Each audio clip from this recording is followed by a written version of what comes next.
A very good morning to all of you students. आज मैं आपको चैप्टर 1 एक्सप्लेन करने जा रही हूँ, financial statement of not for profit organisation.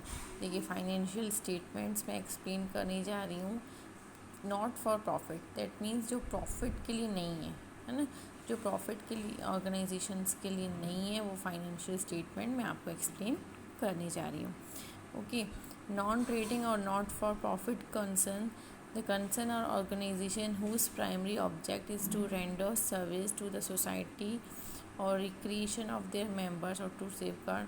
देखिए, इसकी मीनिंग आप यही लिखेंगे। देखिए, वो कंसर्न या ऑर्गेनाइजेशन जिसका प्राइमरी ऑब्जेक्ट क्या रहता है कि सोसाइटी को सर्विसेज देना, ठीक है, और उनके मेंबर्स को रिक्रिएट करना और उनके इंटरेस्ट को से बचा के रखना कि वो क्या करें, प्रॉफिट अर्न करने के लिए, ठीक है, कि अपना प्रॉफिट बढ़ाएं।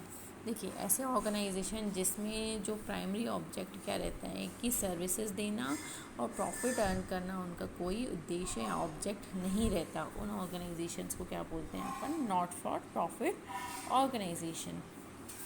अब इसके एग्जांपल्स देखिए, जैसे स्पोर्ट्स ऑर्गेनाइजेशन, जैसे देखिए क्या होता है, क्लब होते हैं ना, क्रिकेट क्लब, फुटबॉल क्लब, यहाँ पे खेलने जाते हैं, या टेबल टेनिस क्लब, ये सब जो भी क्लब रहते हैं, इसमें क्या उनका प्रॉफिट अर्न करना नहीं रहता है, सर्विसेज देना रहता है। अब सोशल क्लब हो गया, जहाँ पर लाइब्रेरीज होती हैं, हेल्थ क्लब हो गया, जिम्नेजियम हो गया, चैरिटेबल हॉस्पिटल, डिस्पेंसरीज, सब, ठीक है, एजुकेशन इंस्टीट्यूशंस हो गया, मस्जिद, टेंपल, चर्च, गुरुद्वारा। अब देखिए, टेंपल, मस्जिद, चर्च, गुरुद्वारा, ये सब क्या प्रॉफिट अर्न करने के लिए ओपन हुए हैं? नहीं ना, ये सब प्रॉफिट अर्न करने के लिए ओपन नहीं हुए हैं। तो इनसे क्या मिलती है, सोसाइटी को सर्विस मिलती है।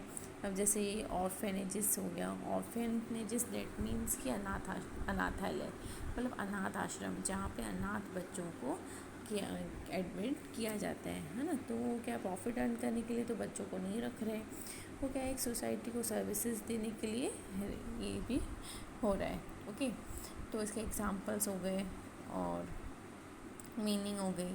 देन इसके बाद अपन को करना है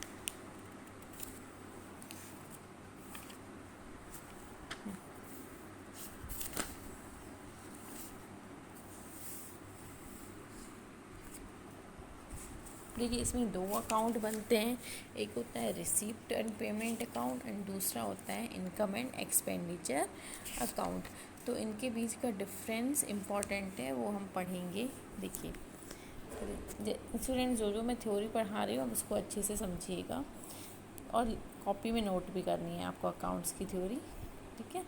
receipt and payment account, income and expenditure account. Nature of account, देखिए, receipt and payment real account होता है, इनकम एंड एक्सपेंडिचर नॉमिनल होता है। आपको तो पता है, नॉमिनल में जितने भी एक्सपेंसेस एंड लॉसेस होते हैं वो नॉमिनल अकाउंट में आते हैं। ऑर्गेनाइजेशन, देखिए, कैश अकाउंट है, नॉन ट्रेडिंग कंसर्न से रिलेटेड, लेकिन ये प्रॉफिट एंड लॉस अकाउंट है ट्रेडिंग कंसर्न का, ठीक है। इसमें प्रॉफिट एंड लॉस देखा जाता है और इसमें ये कैश अकाउंट है, ये नॉन ट्रेडिंग कंसर्न के लिए। डेबिट साइड में रिसिप्ट रिकॉर्ड की जाती है, यहाँ पर डेबिट साइड में एक्सपेंसेस रिकॉर्ड किए जाते हैं। और रिकॉर्ड ऑन क्रेडिट साइड, यहाँ पे क्रेडिट साइड पे पेमेंट रिकॉर्ड किए जाते हैं और इसमें इनकम रिकॉर्ड की जाती है।